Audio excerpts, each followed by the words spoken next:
ॐ अज्ञानतिमिरान्धस्य ज्ञानाञ्जनशलाकया चक्षुरुन्मिलितं येन तस्मै श्रीगुरुवे नमः। श्रीचैतन्यमनोभीष्टं स्थापितं येन भूतले स्वयं रूपः कथामह्यं ददाति स्वपदान्तिकं। वन्देऽहं श्रीगुरु श्रीयुतापदकमलं श्रीगुरुं वैष्णवांश श्रीरूपं साग्रजातं सहगारघुनाथान्वितं तं सजीवं साद्वैतं सावधूतं परिजनसहितं कृष्णचैतन्यदेवं श्रीराधा कृष्णपादां सनलिता श्रीविशाखान्वितं च श्रीकृष्ण करुणा सिन्धु दीनबन्धु जगत्पते गोपेश गोपिकान्त राधाकान्त नमस्ते। तप्त कांचन गौरांगी राधे वृन्दावनेश्वरी वृषभानुसुते देवी प्रणमामि हरिप्रिये। वाञ्छाकल्पतरुभ्यश्च कृपा सिन्धुभ्येव च पतितानां पावनेभ्यो वैष्णवेभ्यो नमो नमः। जय श्री कृष्ण चैतन्य प्रभु नित्यानंद श्री अद्वैत गदाधर श्रीवासादि गौर भक्तवृंद। हरे कृष्ण कृष्ण कृष्ण हरे हरे, हरे राम राम राम हरे हरे।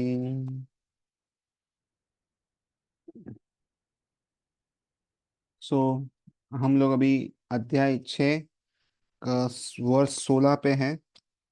तो इस अध्याय में अभी आज बहुत ही अच्छे वर्सेस आने वाले हैं, तो हम उस पर थोड़ी चर्चा करेंगे। तो ये जो हम चर्चा कर रहे थे, इसमें हम देख रहे हैं कि किस तरह अष्टांग योग में अलग अलग चीज़ों जो है हमें प्रैक्टिस करते हैं या रोज दोहराते हैं उसको।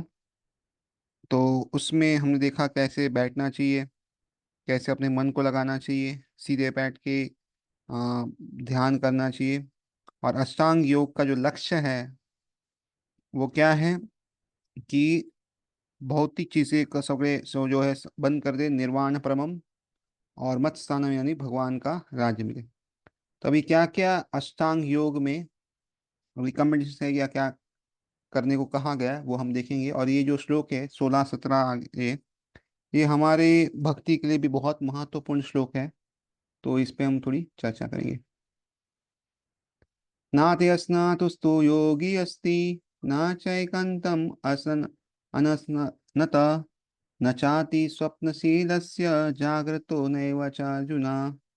There is no possibility of one's becoming yogi or Arjuna if one eats too much or eats too little, sleeps too much or sleeps too does not sleep enough. हे अर्जुन, जो अधिक खाता है या बहुत कम खाता है, जो अधिक सोता है अथवा जो पर्याप्त नहीं सोता, उसके योगी बनने की कोई संभावना नहीं है। A regulation of diet and sleep is recommended herein for the yogis. So हम भक्ति योगी है, तो हमारे लिए भी ये बहुत ज़रूरी है कि भोजन तथा नींद के नियम में हम जो है पालन करें। Too much eating means eating more than is required to keep body and soul together. There is no need for men to eat animals because of the ample supply of grains, vegetables, fruit and milk. Such simple food is considered to be in more of goodness according to Bhagavad Gita. तो भगवद गीता में आगे के अध्याय में आएगा कि सत्वगुण में खाना मतलब क्या है, रजोगुण में तमोगुण में खाना मतलब क्या है। तो हमें केवल सत्वगुण का ही आहार ग्रहण करना चाहिए, बाकी नहीं। Animal food is for those in the mode of ignorance. तो तमोगुण वालों के लिए ही जानवर या ऐसा कोई खाना होता है।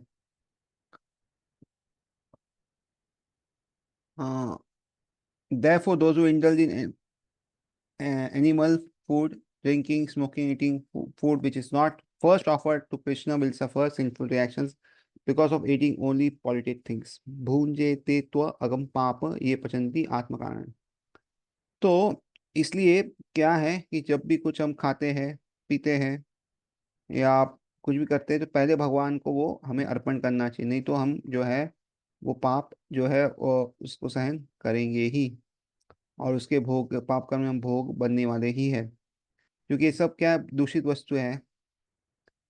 भूंजते पापम। और इसके बाद में क्या आता है, anyone who eats for sense pleasure और cooks for himself not offering is food to Krishna eats only sin.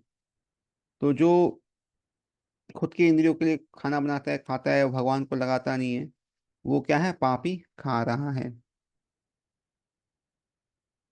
तो इसलिए जो भी हम बनाते हैं पहले जो है हम भगवान को अर्पण करते हैं।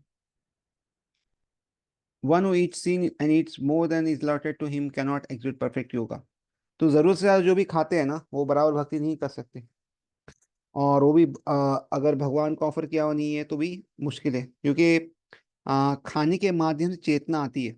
अगर आप देखोगे, जो अग्नि है, अग्नि, उसके माध्यम से कॉन्शियसनेस ट्रांसफर होता है।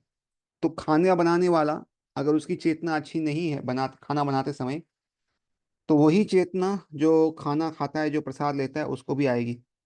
और इसलिए बहुत जरूरी है कि चेतना जो है खाना बनाते समय बहुत अच्छी हो, नहीं तो भक्ति के लिए अयोग्य है। उसी तरह कुछ भी पकाओ, कुछ भी करो, उसमें थोड़ा बहुत तो पाप होता ही है। जैसे आप धान को निकालते हैं तो उसमें कुछ जीव रहते ही है जो मरते हैं। उसको फिर काटते हो, मशीन में पीसते हैं, उसमें फिर चपाती या कुछ भी बनाते हैं। तो फर्स्ट से अंत तक कुछ ना कुछ में पाप होते ही है, कोई तो जीव मरते ही है। और इसलिए अगर भगवान को ऑफर करते हैं तो वो पाप से हम बच जाते हैं, नहीं तो पाप लगते हैं। अभी कोई कह सकता है कि हम जानवर खाते हैं तो आप कहते हैं पाप है, लेकिन पेड़ पौधों में भी जान है, उसको आप काट रहे हैं, तो कैसे पाप नहीं करें? तो इसका साधारण उत्तर ये है कि जीवो जीवन जीवनम, या जीवो जीव जो है दूसरे जीव पे रह के जीता है। और मनुष्य के लिए प्रिस्क्राइब्ड है, यानी मनुष्य के लिए कहा गया है कि आप अनाज धान खा सकते हैं और उस पे ही जिए। तो हमारे लिए वो प्रिस्क्राइब फूड हमें दिया गया है, भगवान ने कहा कि आप ये खा सकते हो। तो इसलिए कोई पाप नहीं है उसमें। लेकिन वो खाना बनाते समय वो बहुत सारे प्रोसेस में जो गड़बड़ होती है, उसमें जो है हमें उसको ऑफर करके खाएंगे तो कुछ गड़बड़ नहीं हुई। इसमें लिखा है कि सबसे सर्वश्रेष्ठ क्या होगा, कि हम क्या है, जो प्रसाद ग्रहण करे भगवान को भोग लगा के। A person Krishna cons does not in anything which is not first offer to Krishna. तो जो भगवान को भोग लगता नहीं है, ऐसी कोई भी चीज भक्त नहीं ग्रहण करते। कभी कभी ऐसा होता है कि बाहर जा रहे, घूम रहे, और तभी ऐसा मौका नहीं मिलता। लेकिन कम से कम मानसिक तरीके से तो कम से कम भगवान को कुछ सब कुछ ऑफर करना ही चाहिए। और हो सके जहाँ तक, या 100% जितना हो सकता है, भगवान को तुरंत ऑफर करना चाहिए। ये बहुत ज़रूरी है।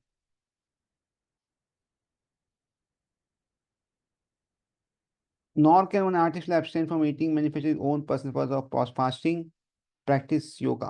तो एक होता है बहुत खाना है, दूसरा होता है कम खाना, दोनों ही नहीं चलेगा। The Krishna conscious person observe fasting is recommend by the scriptures. तो भक्त होता है जिस तरह शास्त्र कहते हैं उस तरह उपवास का, जैसे एकादशी का उपवास होता है, आचार्य के आने के और जाने की तिथि जो है उसका रहता है उपवास। फिर भगवान के जो जन्म होता है, जैसे जन्माष्टमी है, गौर पूर्णिमा है, नरसिंह चतुर्थी है, उस दिन उपवास रहता है। तो ये सब उपवास जो है भक्त करते हैं। ही डज नॉट फास्ट और ईट मोर देन रिक्वायर्ड। तो देखो, हर किसी को आप अपनी ज़रूरत क्या है वो समझना चाहिए, और उस हिसाब से ही वो खाना पीना चाहिए। मतलब अगर कोई 4 चपाती खा सकता है, कोई 8 खा सकता है, हर किसी को अपना देख के ही खाना चाहिए, मतलब दूसरों का देखना नहीं चाहिए। नहीं तो क्या होगा कि वो भक्त जो है वो बराबर से भक्ति नहीं कर पाएगा। और साथ में सब क्या लिखा है, one who Yeats more than required will dream very much while sleeping. जो ज्यादा खाते हैं स्वप्न बहुत देखेंगे। And he must constantly sleep more than required. तो नींद भी बहुत आती है। तो इसलिए ज्यादा अन्न खाने से ज्यादा नींद आती है। तो इसलिए बहुत नुकसान है ज्यादा अन्न खाने से। एक तो पेट भी आगे आएगा और नींद भी ज्यादा आएगी। और कम खाने से भी प्रॉब्लम है, इसलिए युक्त जो जितना जरूरत है उतना ही खाना चाहिए। One should not sleep more than 6 hours daily। One who sleep more than 6 hours out of 24 hours is influenced by the mode of ignorance। A person in the mode of ignorance is lazy and prone to sleep a great deal। Such a person cannot perform yoga। तो प्रभुपाद कहते हैं 6 घंटे ज्यादा नहीं सोना चाहिए। तो ये जो सोने का सब है, खाने पीने का है, ये अपने अपने शारीरिक बंधन जो है, अपना शरीर का बंधन जो भी बना है, उसके हिसाब से हर किसी को तैर करना चाहिए। और उसी तरह कार्य करते रहना चाहिए, नहीं तो क्या होगा, लंबे समय तक हम भक्ति नहीं कर पाएंगे। तो इसलिए बहुत ज़रूरी है कि खाने पीने में मामले में बहुत ही चुस्त रहे। और उसके बाद 17वां श्लोक भी बहुत इंपॉर्टेंट है जो हम पढ़ेंगे। युक्ताहार विहारस्य युक्त चेतसा कर्मसु युक्त स्वप्न बोधस्य योग भवति दुःखः। He who is regulated in the habits of eating, sleeping, recreation, work can mitigate all material plans of practicing the yoga system. जो खाने, सोने, अमोद प्रमोद तथा काम करने की आदतों में नियमित रहता है, वह योगाभ्यास द्वारा समस्त भौतिक क्लेशों को नष्ट कर सकता है। तो ये चारों में हमें नियमित रहना है, तो क्या होगा, परेशानी नहीं होगी। Extra in the matter of eating, sleeping, different mating, which are demands of the body, can block advancement in practice of yoga. तो एक्चुअली ये शरीर की ज़रूरतें हैं कि हमें खाना चाहिए, सोना चाहिए, हम रक्षा करेंगे और प्रेम वगैरह जो भी है करते हैं। तो इसमें अगर कुछ भी ज़्यादा होता है तो क्या होता है कि हम ठीक से भक्ति नहीं कर सकते। और फिर से प्रभुपाद लिखते हैं जिस तक खाने की ज़रूरत है वो कैसे रेगुलेट होगा, तो हम सिर्फ प्रसाद खाएंगे, प्रसाद के अलावा कुछ नहीं खाएंगे, तो उससे क्या होगा, खाना हमारा सही में रहेगा। और इसलिए भगवान देखो कहते हैं भगवद्गीता में पत्रम पुष्पम फलम तोयम। तो ये vegetables, flowers, fruits, grains, milk etcetera ये सब हमें खाना चाहिए, और ये पहले भगवान को भोग लगा के ही खाना चाहिए। तो इस तरह जो है जो भक्त होता है वो सब नहीं खाता जो मनुष्य के लिए उचित नहीं है, और इसलिए उसकी चेतना शुद्ध रहती है। तो जब तक सोने का समय है, प्रश्न आता है, तो भक्त जो है हम हमारी जो ड्यूटी या हमारा जो कर्तव्य है उसके प्रति बहुत ही सजाग रहता है, और इसलिए कभी भी गलत जगह पे अपना समय व्यर्थ नहीं करता। इसको अव्यर्थ कालत्म कहते हैं। अव्यर्थ कालत्म मतलब कभी समय को नष्ट ना करना। तो कृष्ण भगवान व्यक्ति जो है वो अपने समय का जो है 1 मिनट भी भगवान की सेवा के बिना नहीं बिताना चाहता, मतलब इस तरह वो हर चीज उस भगवान में लगाना चाहता है। और उसके लिए रूप गोस्वामी जो है उनके आदर्श है। रूप गोस्वामी सिर्फ 2 ही घंटा सोते हैं, कभी कभी वो भी सोते नहीं थे। और ठाकुर हरिदास जी जो है वो तो खाना भी ग्रहण नहीं करते, मतलब प्रसाद भी लेते नहीं थे, और साथ में वो सोते भी नहीं थे जब तक उनकी माला ना हो जाए। और उनके वो जो माला करते हैं हम जैसे नहीं, हम तो केवल 16 माला ही करते हैं। वो जो है 64 माला, मतलब 64, 16 का 4 × 3, 64 माला 3 बार करते थे, उसके बाद ही कुछ ग्रहण करते थे। तो 64 माला मतलब 3 बार, मतलब 192 राउंड होते। 192 राउंड मतलब उतना करते थे। हम तो 16 में ही बहुत बार बोलते टाइम नहीं, ये नहीं, वो नहीं है, हम बहुत रहते, बट देखो 192 राउंड रोज करते थे, उसके बाद कुछ ग्रहण करते थे। और इस तरह जो है वो रहते थे। जब तक का काम का कार्य का प्रश्न है, तब तक भक्त जो है वो ऐसा कुछ भी नहीं करता जो भगवान की जो है भक्ति के इंटरेस्ट में नहीं है। तो वही करेगा जो उसमें भक्ति में आगे बढ़ाएगा, उसके अलावा कुछ नहीं करेगा। तो कृष्ण के संबंधित ही सारा कार्य वो करना चाहता है।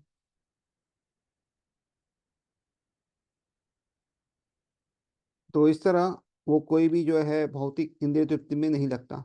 और इसलिए भौतिक इंद्रिय में लगता नहीं है, तो इसलिए मतलब क्या हो गया, उसका कार्य, उसकी बोलना, उसका सोना उठना सब कुछ जो है वो कभी भी उसे दुख नहीं देता। तो इसलिए जो है हमें ये करना चाहिए कि सब कुछ कृष्ण के संबंध में ही हो।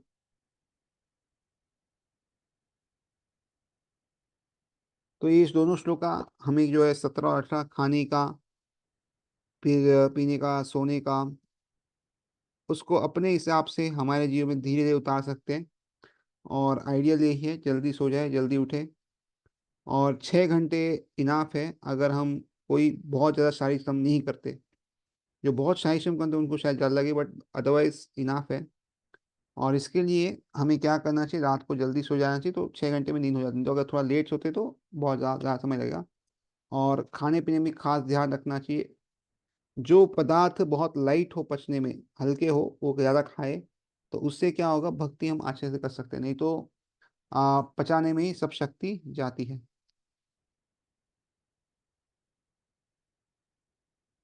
श्लोक क्रमांक 18। 18 से लेके 23 तक जो अष्टांग योग में बहुत आगे बढ़ चुके हैं, उसके कुछ गुण बताए हैं। यदा विनित्यतं चित्तम् आत्मनि एव अवतिष्ठते निःस्पृहा सर्वकामेभ्यो युक्ता इति उच्यते तथा। When the yogi, by practice of yoga, disciplines his mental activities and becomes situated in transcendence, devoid of all material desires, is said to be well established in yoga. जब योगी योग अभ्यास द्वारा अपने मानसिक कार्यकलापों को वश में कर लेता है और अध्यात्म में स्थित कर हो जाता है, तो है अर्थात समस्त भौतिक इच्छाओं से सही रहित हो जाता है, तब वह योग में सुस्थिर हो कहा जाता है। तो जितनी भी मानसिक चीजें हैं उसको क्या मशवे करनी है, तो इसलिए जो है वो आध्यात्म में स्थित होता है। और इसलिए जो है इच्छा पे उसे बहुत ही आ, काबू होना चाहिए, या भौतिक इच्छाएं जो है उससे रहित हो, तो ही वो सुस्थिर हो सकता है, अच्छे से योग कर सकता है। The activities of the yogi are distinguished from those of ordinary person by the characteristic cessation of all kinds of material desires. तो योगी का जो कार्य है और साधारण मनुष्य की तुलना करें उसमें, तो विशेषतः क्या है, योगी की वो समस्त भौतिक इच्छाओं से मुक्त रहता है, और उसमें भी जो है मैथुन जो है मेन है। A perfect yogi is well disciplined in the activities of mind, that he no longer be disturbed by any kinds of material desire. तो जो पूर्ण योगी होता है वो अपने मानसिक कार्यों को भी इतना अनुशासित करता है कि उसे कोई भी भौतिक इच्छा जो है कभी भी विचलित नहीं कर सकती। द परफेक्शन स्टेज ऑफ इस can be automatically attend by person Krishna का स्टेज भागवतम। तो ये जो चीज़ है ये भागवत में बताई है कि कैसे हम जो है ये सिद्ध अवस्था प्राप्त कर सकते हैं। तो भागवतम में अम्बरीश महाराज है, वो 9वें स्कंद में 4थे अध्याय में 18 से 20 श्लोक में कहते हैं कैसे हमारी इंद्रियों को लगाए, मन को कहाँ लगाए, हाथों को कहाँ लगाए, बोलने को कैसे क्या बोले, तो सब उसमें लिखा है, तो हम पढ़ेंगे। सवै मना कृष्ण पदारविन्दयोः वाचांसि वैकुण्ठगुणानुवर्णने करौ हरिर्मन्दिरमार्जनादिषु श्रुतिं चकारच्युता सत्कथोदया मुकुन्दलिङ्गालयदर्शने दिशौ तद्भृत्य गात्रा स्पर्श्यङ्गसङ्गमम् ग्रहणां च तत्पादसरोजसौरभे श्रीमत्तुलस्या रसनां तदर्पिते पादौ हरेशेत्पादानुसर्पणे शिरो ऋषिकेशपादाभिवन्दने कामं च दास्या न तु कामकाम्यया यदुत्तमश्लोका जनाशयरति। तो कहते मन को क्या करना है, कृष्ण के चरणों में लगाना है, और उसके बाद क्या वाचा से क्या करना है, भगवान के दिव्य गुण को गुणगान करना है। हाथों से क्या करना है, मंदिर का मार्जन करना है, मंदिर को साफ करना है। कानों से क्या करना है, भगवान की कथाओं को सुनना है। आंखों से क्या करना है, भगवान के दर्शन करने हैं, अलग अलग भगवान के दर्शन रोज करना है। और उसके बाद क्या, शरीर को कैसे करना है, तो दूसरे भक्तों को सेवा करके जो अपने शरीर या जिसे कहते हैं हम छूने की जो प्रक्रिया, उससे करना है। और गंध से क्या करना है, जो भगवान को अलग अलग सेंट लगते हैं, इतर लगती है या कुछ भी चीज़ लगती है, आ, सुगंधित चीज़ें लगती है, उसको सूंघ के अपने सूंघने की जो शक्ति है उसको प्रभावित करना है।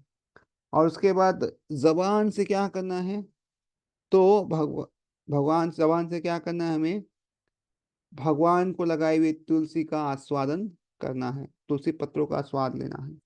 तो इस तरह जो है पाँवों से क्या करना है, अलग अलग तीर्थों की यात्रा करनी है, और इस तरह अलग जगह जाना है।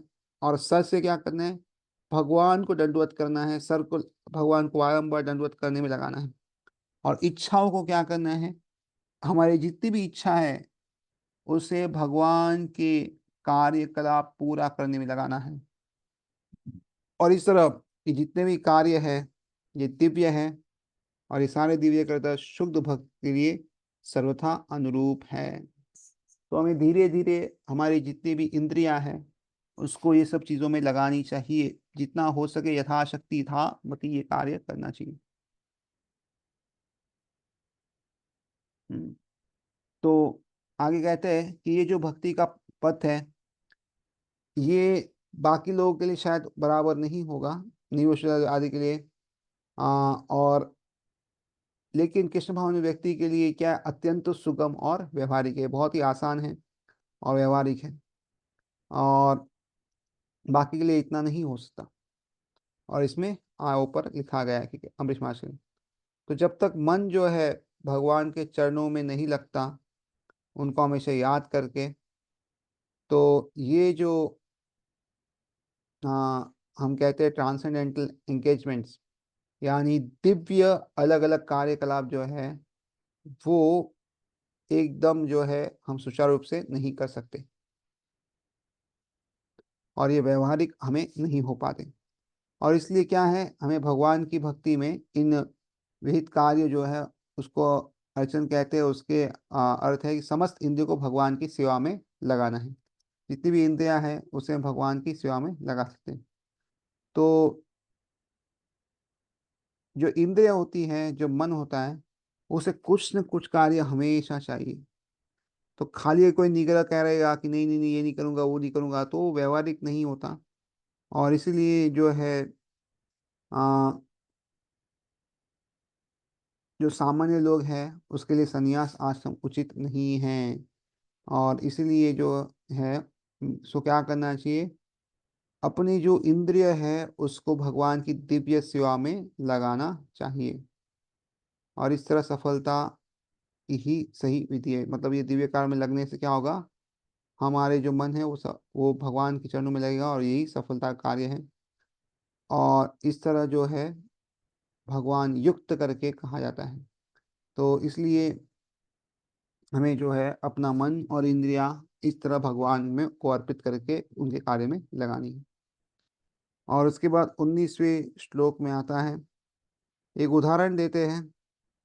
आ, जिसका मन एकदम वश में है वो हमेशा भक्ति में एकदम आगे बढ़ सकता है, वो ज़्यादा उसका प्रॉब्लम नहीं होगा, हलचल नहीं होगी उसको। जिस तरह अगर दीप जलता है लेकिन वहां पे अगर हवा ना हो तो एकदम स्थिर होती है। तो ये उदाहरण है।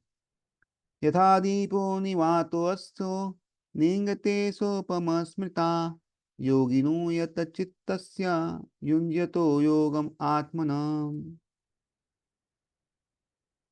As a controlled lamp in a vacant place does not waver, so the transcendent is whose mind is controlled remains always steady in meditation on the transcendental self. तो जिस प्रकार वायु रहित स्थान में दीपक हिलता डुलता नहीं, उसी तरह जिस योगी का मन वश में होता है वह आत्म तत्व के ध्यान में सदैव स्थित रहता है। तो बहुत ही सुंदर उदाहरण दिया है कि जिसका मन काबू में है उसके लिए आत्म तत्व हासिल करना इतना मुश्किल नहीं है, वो हमेशा कर सकता है।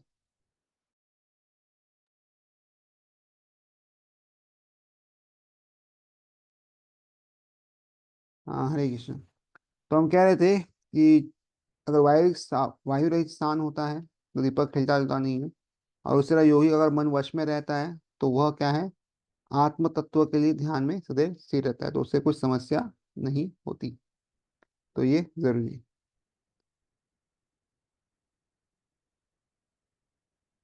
तो आगे जो है 20 से 23वें श्लोक में हम आए, तो यहाँ पे जो है अष्टांग योगी जब समाधि में आता है तो उसमें क्या क्या उसे अनुभव होते हैं उसके बारे में चर्चा की गई है।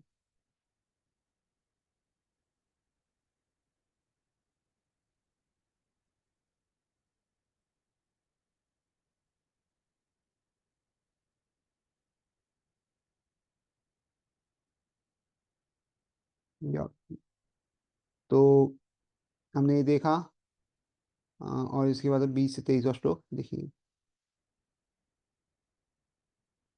यत्रो परमते चित्तम निरुदम योग सेवया, यत्र चैवात्मनात्मानं पश्यन्नात्मनि तुष्यति, सुखम आत्यन्तिकं यत्तद् बुद्धिग्राह्यम् अतीन्द्रियं, वेति यत्र न चैवायं स्थितश्चलति तत्त्वतः, यं लब्ध्वा च परं लाभं मन्यते नाधिकं ततः, यस्मिन् स्थितो न दुःखेन गुरुणापि विचालयते, तम यो विद्यात् दुःखात् संयोगा वियोगम योग संनितम।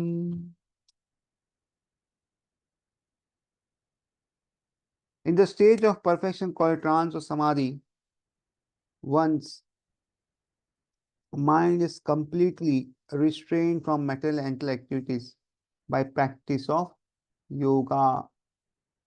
This perfection is characterized by one's ability to see the self by the pure mind and to release and rejoice in the self. In that joyous state, one is situated in boundless transcendental happiness, realized through transcendent scientists. Established thus, one never departs from the truth, and upon gaining this, he thinks there is no greater gain. Being situated in such a position, one is never shaken, even in the midst of greatest difficulty. This indeed is actual freedom from all miseries arising from material contact. तो जब समाधि में रहता है व्यक्ति, सिद्धि या समाधि अवस्था में, इस समाधि कहते हैं, तो मनुष्य का मन जो है योगाभ्यास के द्वारा भौतिक मानसिक क्रिया से पूर्णतया संयमित हो जाता है। यानी क्या, वो भौतिक चीजें नहीं करता, उसका जो चेतना है वो उसमें नहीं लगता और आध्यात्मिक चीजों में लगता है। इस सिद्धि की विशेषता यह है कि मनुष्य शुद्ध मन से अपने को देख सकता है और अपने आप में आनंद उठा सकता है। तो अभी क्या है, हम शुद्धता नहीं देख सकते, लेकिन सिद्धि के बाद क्या होता है कि वो शुद्ध मन से देख सकता है और आपस अंदर ही आनंद उठा सकता है, बाहर उसे आनंद होने की जरूरत नहीं है। उस आनंदमय स्थिति में वह दिव्य इंद्रिया द्वारा असीम दिव्य सुख में स्थित रहता है। इस प्रकार स्थापित मनुष्य कभी सत्य से विपथ नहीं होता और इस सुख के प्राप्ति हो जाने पर वह इससे बड़ा कोई दूसरा लाभ नहीं मानता। ऐसी स्थिति को पाकर मनुष्य बड़ी से बड़ी कठिनाइयों में भी विचलित नहीं होता। यह निसंदेह भौतिक संसर्ग से उत्पन्न होने वाले समस्त दुखों से वास्तविक मुक्ति है। तो हमें भी धीरे धीरे इस स्तर पे पहुंचना है, जब हम आध्यात्मिक आनंद की प्राप्ति हो, वो भी आध्यात्मिक बुद्धि से, भौतिक इंद्रियों से नहीं। तो अगर ऐसा हो तो क्या होगा, हमारी जो चेतना है आध्यात्मिक, हम जीव है, तो जीव का सत्य क्या है कि वो भगवान का दास है, उससे हम कभी दूर नहीं जाएंगे। और साथ में क्या है, जब हम इस तरह पे पहुंचेंगे तो हमको लगेगा कि इससे ज्यादा और कुछ जानने के लिए नहीं है और इससे ज्यादा हमें जीवन में कुछ प्राप्त करने के लिए नहीं है। और इस तरह जो है व्यक्ति कभी भी नहीं हिलता, चाहे कोई बड़ी से बड़ी समस्या आ जाए। अभी क्या, छोटी मोटी समस्या में हम हिल जाते हैं, अगर कोई कुछ बोले, कोई कुछ चीजें ना दे तो हमें बहुत दुख होता है। लेकिन ऐसे समय में जब इस चांस में पहुंच जाते तो क्या है, बड़ी से बड़ी विचलन आए तो भी कोई समस्या नहीं होता।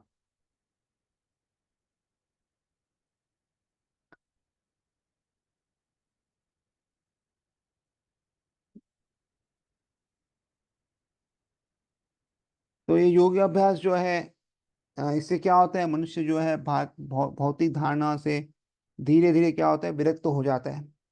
और ये जो योग या प्रमुख लक्षण है। और इसके बाद क्या है, समाधि में स्थित होने का अर्थ है, जिसका अर्थ क्या होता है, वो उसका जो मन है, दिव्य मन है, लग जाता है और बुद्धि तथा द्वारा योगी अपने आप को क्या है, परमात्मा समझने का भ्रम करता है और परमात्मा की जो है वो अनुभूति करता रहता है। यानी वो जो है अभी धीरे धीरे क्या है, वो जो है परमात्मा की अनुभूति करेगा कि क्या है। तो yoga practice is more less based on principles Patanjali system. Patanjali जो योग पद्धति है उस पे निर्भर है। और कुछ कुछ लोग ऐसा करते हैं कि वो आत्मा और परमात्मा को एक समझते हैं, लेकिन ऐसा नहीं है। और इसलिए वो पातन सिस्टम जो पातन जो प्रथा है उसको बराबर समझ नहीं पाए। और इसलिए ये कहते हैं acceptance of transcendent pleasure in the Patanjali system but the monist do accept this transcendental pleasure out of fear of jeopardising the theory of oneness. तो आध्यात्मिक जो खुशी है पाताल योग में है, लेकिन जो मायावाद है या एकांतवाद जो है वो उसमें जो है नहीं मानते। क्यों नहीं? तो क्या होगा उनका जो है कि हम एक हो जाएंगे, वो जो है वो जो है वो हो नहीं पाएगा, और इसलिए वो नहीं करते।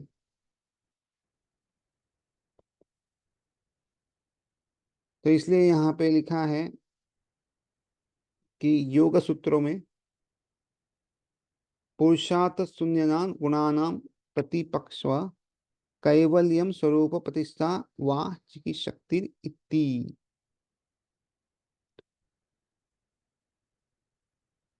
तो चार पुरुषार्थों के यहाँ बताया गया है, धर्म अर्थ काम और मोक्ष। तो इस तरह जो है अंत में जो है लोग आगे बढ़ते हैं धर्म की ओर, फिर अर्थ की ओर, फिर धर्म अर्थ काम की ओर, और लास्ट में वो बोलते हैं कि हम एक हो जाएंगे भगवान से। तो लेकिन ये जो है केवलियम वो इतना अच्छा नहीं है। इसे चैतन्य महाप्रभु बोलते हैं चेतो दर्पण महाजन, यानी हम जो है देह को शुद्ध करेंगे, और इस तरह जो है हम निर्वाण या इस दुनिया से हम जो है जन्म मृत्यु के चक्कर से मुक्त होंगे। और इसलिए इस पूरे इसमें हमारा जो लक्ष्य है वो क्या है? आनंदमय अभ्यासात। और इसमें दो तरह की समाधि के बारे में बताया गया, संप्राज्ञता समाधि और असंज्ञा समाधि। खाली उसके बारे में हम चर्चा करेंगे बस, और उसके बाद इसमें और तो संप्राज्ञा समाधि का मतलब क्या है कि कुछ विषय के ऊपर ध्यान करना, और उससे क्या होना, आध्यात्मिक चीजों को समझना अलग अलग तर्क करके। और असंप्राज्ञाता समाधि में क्या होता है कि कुछ भी विषय पे ध्यान नहीं करते, और व्यक्ति जो है वो सारे जो सुख है जो इंद्रियों से आता है उस पे वो निर्भर नहीं होता, और इससे वो दूर रहता है। तो ये दो तरह की इसमें समाधि दी गई है। हम्म, और इसलिए लास्ट में यहाँ पे लिखते हैं कि किस तरह जब तक शरीर है तब तक हमें खाना, सोना और बचाना और मैथुन सब रहेगा, ये जरूरत रहेगी। लेकिन जो भक्त होता है वो क्या करता है? आ, शुद्ध भक्ति करता है, और जो कम से कम चीजें चाहिए वो लेता है। और इस तरह क्या करता है, एक बुरा जो हमारा वो चीज मिली है, क्या बोलते हैं कि make use of bad bargain, कि वैसे तो जो हमारे साथ समझौता हुआ है वो इतना अच्छा नहीं हुआ, घाटे का सौदा हुआ है। लेकिन घाटे के सौदा को भी सर्वोत्तम उपयोग करके क्या करना है, जो भी छोटी मोटी चीजें, न्यूनतम जो चीजें उसकी आवश्यकता को हमें स्वीकार करना है, और कृष्ण भावना में हमें दिव्य सुख ढूंढना है, इस तरह रहना है। तो कहते हैं scholars towards incident occurrence accident disease scarcity and even death of a most dear relative but is always led to executive duties in Krishna conscious और भक्ति योगा। तो ऐसा व्यक्ति क्या होता है, कोई दुर्घटना हो, रोग हो, अभाव हो, और यहाँ तक कि कोई परिजन की मृत्यु हो जाए, ऐसे आपातकालीन स्थिति घटनाओं में वो निरपेक्ष रहता है। लेकिन कृष्ण भावना या भक्ति योग संबंधी में क्या होता है, वो अपने कर्मों को पूरा करने के लिए सदैव तैयार रहता है। तो ये बहुत जरूरी है। तो जो भी दुर्घटना है उसे अपने कर्तव्य पथ से विचलित नहीं कर पाती, और इसलिए भगवत गीता में जो है आता है आगम अपायो नित्य स्तम तितिक्षवा भारत।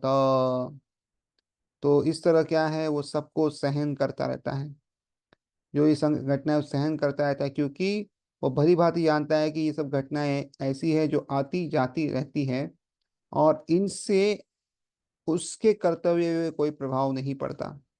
तो इस प्रकार जो है वो योग अभ्यास में जो है परम सिद्धि की प्राप्ति करता है।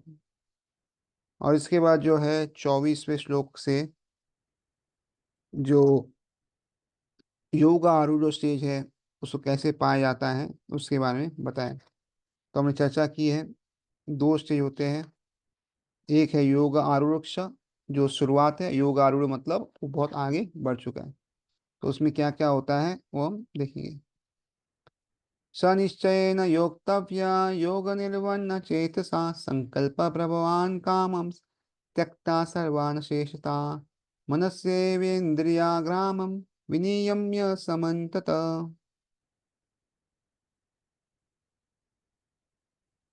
One should engage oneself in the practice of yoga with determination and faith and not be deviated from the path. One should abandon without exception all material desires born out of mental speculation and thus control all the senses on all sides by the mind. I think is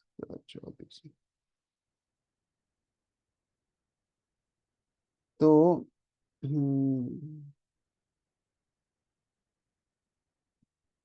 तो मनुष्य को चाहिए कि संकल्प तथा श्रद्धा के साथ योगाभ्यास में लगे रहे और पद से विचलित ना हो। उसे चाहिए कि मनोधर्म से उत्पन्न समस्त इच्छाओं को निरपवाद रूप से त्याग दे और इस प्रकार मन के द्वारा सभी और से इंद्रियों को वश में करे। तो इस तरह जो है उसे क्या करना है कि निश्चय के साथ, और जहाँ जो भी डिविएशन नहीं आना है, मतलब जो विचलित नहीं होना और अपना कार्य करते रहना है।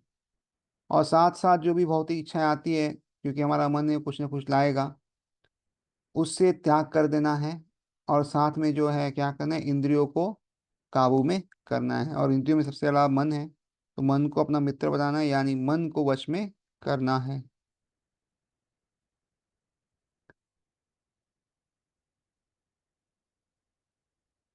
तो योग जो अभ्यास करते हैं उसे समझना चाहिए और अंत तक प्रयास करते रहना चाहिए, ताकि वो जो है भक्ति में आगे बढ़ सके।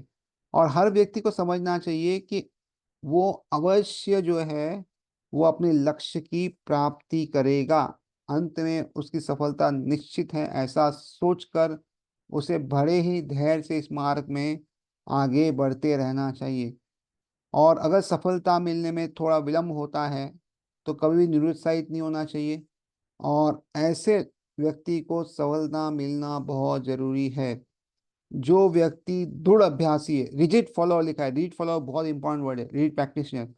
तो रिजिड प्रैक्टिशनर का मतलब क्या है कि ऐसा व्यक्ति जो है बहुत दृढ़ता से अभ्यास करता है, और ऐसा अभ्यास करने वाला ही धीरे धीरे आगे बढ़ सकता है।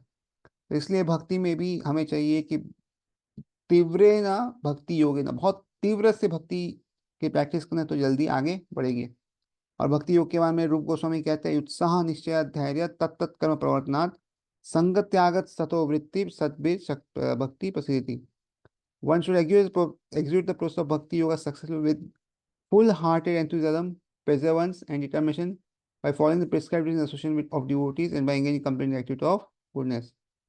तो ऐसा कहते हैं कि मनुष्य को क्या करना चाहिए, उत्साह के साथ, धैर्य और संकल्प के साथ क्या है, भक्तियों को पूर्णतः पालन करना चाहिए। और भक्त के साथ रह के निर्धारित कर्म करके करें तथा सत्कर्म में पूर्णतः लगा रहना चाहिए। यानी देखो, जब शुरुआत करते हैं तो उत्साह होना चाहिए कि हमें करना है, और निश्चय होना चाहिए में करेंगे। और फिर निश्चय होने के बाद क्या होता है, करने के बाद धैर्य रखना चाहिए कि आज चलो, आज जो कल फल मिलेगा, कल जो परसों मिलेगा, इस तरह जो है फल रख देना चाहिए। और तब तक कमा बढ़ाने का मतलब क्या है कि अपने अपने कार्य करते रहना चाहिए, जो भी जो काम बोले वो करते रहना चाहिए। और संग त्याग का मतलब क्या है कि भक्तों का संग लेना चाहिए और अभक्त का संग नहीं लेना चाहिए। और इस तरह जो है सतोवृत्ति का मतलब क्या है कि जो वृत्तियां हैं वो सतोगुण में होनी चाहिए, सतोवृत्ति। और इस तरह क्या है, ये छह चीज करने से भक्ति में बहुत जल्दी आगे बढ़ेंगे। क्या है छह चीज? पहला उत्साह, कि कोई भी चीज में उत्साह रखे। फिर निश्चय रखे, उत्साह तो क्या शुरुआत में होता है, चलो हम करते, थोड़ी देर बाद उत्साह ठंडा, तो निश्चय होना चाहिए नहीं हम करेंगे ही। और कर के बाद में धैर्य रखना चाहिए कि नहीं आज नहीं तो कल फल मिलेगा। और उसके बाद क्या है, तत्त कर्म प्रवर्तनात्। तो इसलिए अपने अपने जो कर्म है वो करने देना चाहिए। और जो संग है अच्छे का संग लेना चाहिए और बुरे का संग त्याग करना चाहिए। और उसके बाद सत्वगुण में आना चाहिए, सतो वृत्ति। और इससे क्या होता है, सद्भिर भक्ति पसंद। तो इसलिए इसमें एक उदाहरण दिया है कि उत्साह का उदाहरण दिया है कि कैसे किसी को उत्साह हो सकता है। और उसके बाद क्या है, संकल्प कैसे ले सकता है वो। तो किस तरह उसका संकल्प बहुत डिटर्मिनेशन स्ट्रांग होगा वो कैसे बताएं। तो एक बार चिड़िया होती है, अपने अंडे जो है उसके जो समुद्र ले जाता है। और अंडे जो है उन्हें समुद्र के जो बैंक होता है, शोर जिसको कहते हैं, वहां पे उसने रखा है, या समुद्र तट जो है तट पे वो अंडे रखते हैं। लेकिन विशाल समुद्र क्या कहता है, वो अपने लहरों में उसको लेके जाता है। तो इसलिए ये जो चिड़िया है वो बहुत ही दुखी होती है और वो समुद्र को कहती है कि मेरे अंडे लौटा दो। तो समुद्र कुछ उसकी प्रार्थनाओं को ध्यान देता नहीं है। तो उस वक्त क्या प्रार्थना, वो क्या प्रश्न करती है, वो बोलती है कि मैं समुद्र को सुखा डालने के लिए ठान लेती है। चिड़िया बहुत छोटी है देखो, लेकिन चिड़िया क्या बोलती है कि मैं इस समुद्र को पूरा जो है सोख दूंगी। अभी वो क्या है, अगर आप चिड़िया को देखो,